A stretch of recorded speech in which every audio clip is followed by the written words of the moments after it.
नमस्कार दोस्तों, आज हम बात करेंगे भस्त्रिका प्राणायाम की। आज की चल रही परिस्थिति में यह एक पावरफुल व सबसे ज़्यादा उपयोगी प्राणायाम है। इसे ध्यानपूर्वक सुने व करें, ज़रूर लाभ मिलेगा। इससे हमारे शरीर में काफ़ी ऊर्जा पैदा होती है, जिसकी वजह से हमारे शरीर का एक एक सेल ऊर्जा से भर डिटॉक्सिफाइड हो जाता है, जिससे हमारी इम्यूनिटी भी बढ़ती है। हमारा पूरा रेस्पिरेटरी सिस्टम भी सैनिटाइज हो जाता है।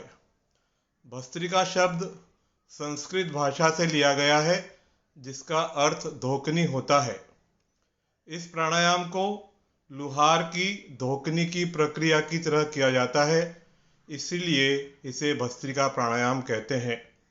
इसमें हमारे दोनों फेफड़े लुहार की धोकनी की तरह काम करते हैं तथा हमारी मुख्य श्वास नली, जिसे ट्रेकिया कहते हैं, वह उसके उस लोहे के पाइप का काम करती है जिससे धोकनियाँ जुड़ी रहती हैं।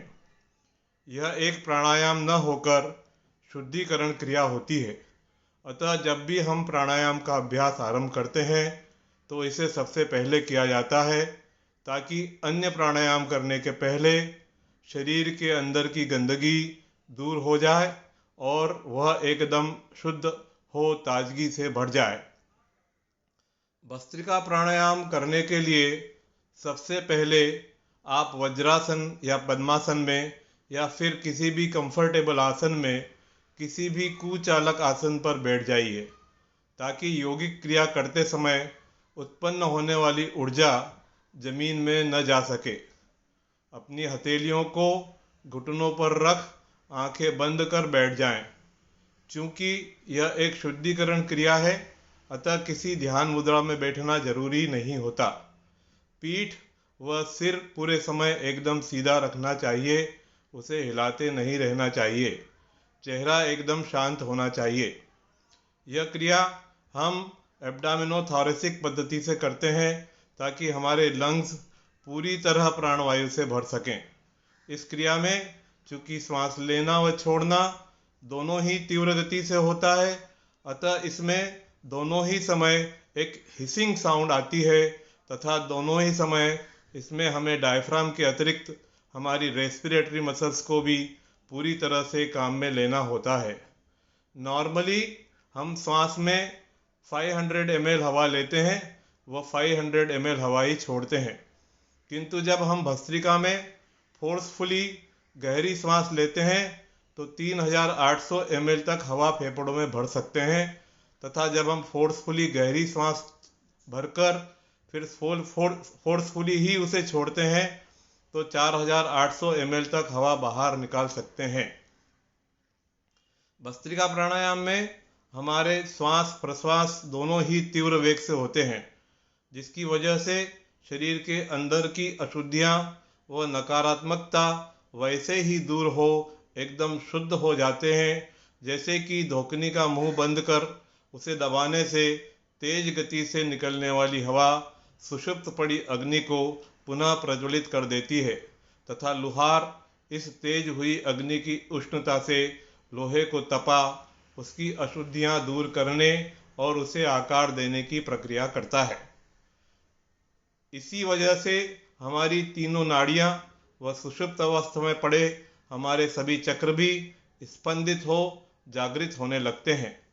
हमारे शरीर के करीब 80% टॉक्सिन्स श्वास छोड़ने के समय हवा के साथ साथ बाहर निकल जाते हैं। भस्त्रिका में प्रयत्नपूर्वक ज़्यादा गहरी सांस लेने व प्रबल वेग से बाहर छोड़ने की वजह से ज़्यादा टॉक्सिन्स व साथ ही फेफड़ों में जमे कार्बन पार्टिकल्स भी धीरे धीरे बाहर निकल जाते हैं, जिसकी वजह से हमारे फेफड़ों की टोटल लंग कैपेसिटी बढ़ जाती है, जो कि 6 लीटर तक हो सकती है। इसे आरंभ में 10 से 15 बार से शुरू कर धीरे धीरे अपने हिसाब से बढ़ाना चाहिए। इस क्रिया को धीमी, मध्यम व तीव्र गति से 10 से 15 के सेट में किया जा सकता है। इसमें श्वास रिदमिक होना चाहिए तथा उसके लेने व छोड़ने का समय करीब करीब बराबर होना चाहिए। भस्त्रिका से सभी प्राणों का शुद्धिकरण होता है, फेफड़े मजबूत होते हैं तथा सर्दी, खांसी, साइनस, अस्थमा व अन्य सभी गले व फेफड़ों की बीमारियों में लाभ होता है। इससे वजन व मोटापा कम होता है। डायबिटीज़ में ब्लड शुगर कंट्रोल करने में मदद करता है। खून के दौरे में लाभ होता है तथा उसमें ऑक्सीजन की मात्रा बढ़ाता है। हार्ट की बीमारियों से बचाता है। पेट की सभी बीमारियों में लाभ होता है। खाने के पाचन में मदद करता है व भूख बढ़ाता है।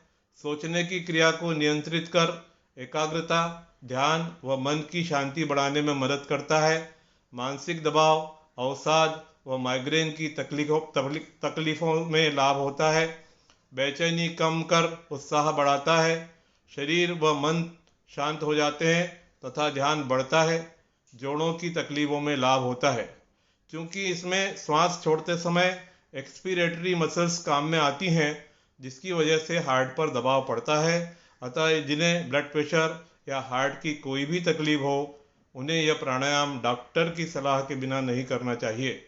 यदि करें भी तो बहुत धीमी गति से करना चाहिए। Epilepsy, brain stroke, vertigo, pregnancy, रीढ़ की हड्डियों की प्रॉब्लम तथा प्रेगनेंसी में यह प्राणायाम नहीं करना चाहिए।